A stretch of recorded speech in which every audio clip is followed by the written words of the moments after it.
Okay, now we brought him out of the microwave, we could see that he had actually started to melt.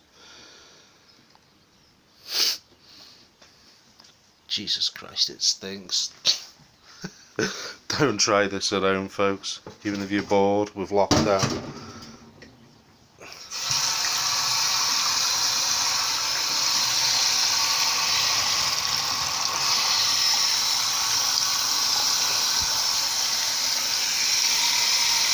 We'll have to think of some other Max Rebo abuse to see other ways of destroying it.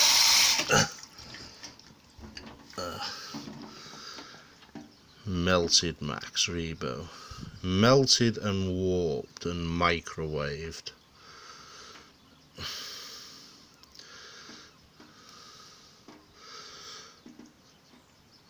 Oh well, there we go.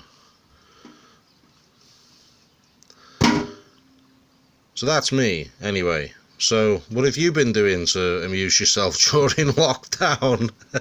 Comments in the comments section below. And welcome to my channel. For now though, my name's Damien Jones. Cheers for watching. Bye.